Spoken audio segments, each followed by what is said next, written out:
Good morning. I'm doctor విశ్వ అండి, film writer. ఈరోజు చాలా చాలా చాలా చాలా సుదినం ఆంధ్ర రాష్ట్రానికి.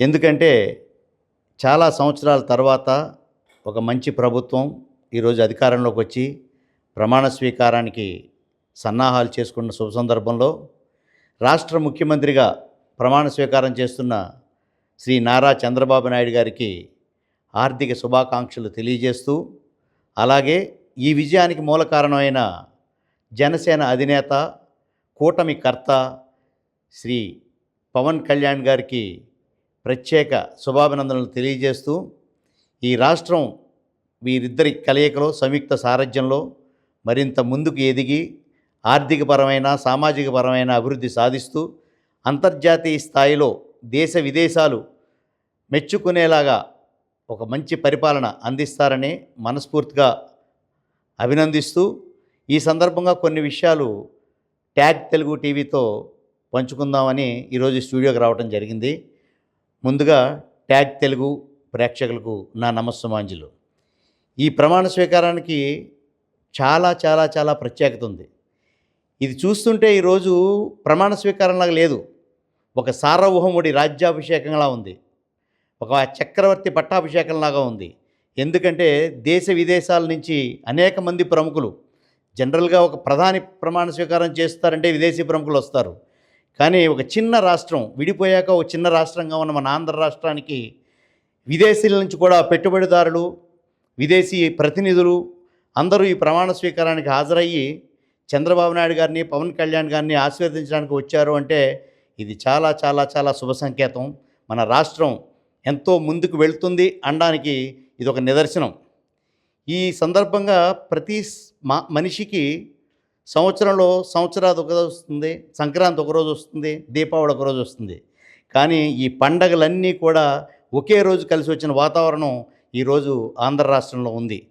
ఎంతో శ్రమించి కష్టపడి రాత్రనక పగలనక పవన్ కళ్యాణ్ గారు కానీ, చంద్రబాబు నాయుడు గారు కానీ, లోకేష్ గారు కానీ, మిగతా తెలుగుదేశం కార్యకర్తలు కానీ అందరూ శ్రమించి కష్టపడి ఈరోజు ఈ విజయాన్ని సాధించారు.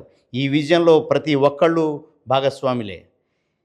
ఇది ప్రమాణ స్వీకారానికి ఇంకో ప్రత్యేకత ఏముందంటే, ఇది చంద్రబాబు నాయుడు, పవన్ కళ్యాణ్ల ప్రమాణ స్వీకారం కాదు, ఇది ఒక రెండు కుటుంబాల కలయిక.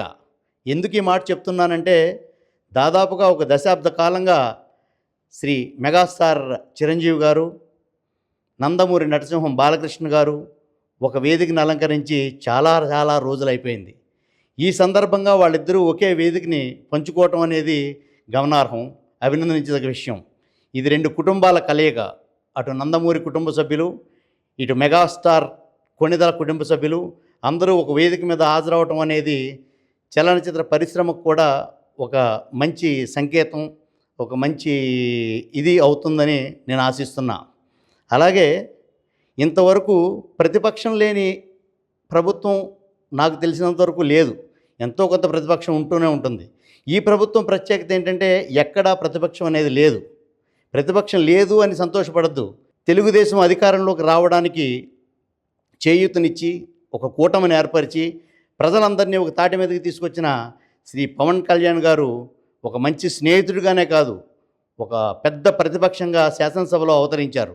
స్నేహితుడిని కూడా నిలదీసి అడుగుతాడు అతను. ప్రజా పరిపాలనలో ఏమాత్రం అవాంతరాలు వచ్చినా ఇతను నా స్నేహితుడు, కూటమిలో భాగస్వాముడు అని ఆలోచించకుండా అతని స్నేహితుడే అతని ప్రతిపక్షం. ఇది ఈనాటి ఈ సభ యొక్క ప్రత్యేకత. వీళ్ళిద్దరు సంయుక్త సారథ్యంలో ఆంధ్ర రాష్ట్రం చాలా చాలా చాలా అభివృద్ధి చెందాలని, ఇప్పటికే నాకు తెలిసిన సమాచారం ప్రకారం విజయవాడ, అమరావతిలో పేరున్న హోటల్స్ అన్నీ కూడా ఇన్వెస్టర్లతో నిండిపోయి ఉన్నారు. లాస్ట్ మంత్ 50 లక్షలు కూడా పాలన ఎకరం ఈరోజు 50 కోట్లని ఈరోజే నేను విన్నాను. నా స్నేహితుడు ఒకడు కొన్నాడు, ఈరోజే నాకు ఫోన్ చేసి చెప్పాడు. ఈ అభివృద్ధి ఇలాగే కొనసాగుతూ మనం అంతర్జాతీయంగా మరిన్ని విజయాలు సాధించి శ్రీ మోడీ గారి నాయకత్వంలో చంద్రబాబు నాయుడు గారు, శ్రీ కొణిదెల పవన్ కళ్యాణ్ గారు మరిన్ని విజయాలు సాధించి ఉన్నత శిఖరాలు అధిరోహించాలని మనస్ఫూర్తిగా కోరుకుంటూ మీ అందరికీ నా నమస్కారం.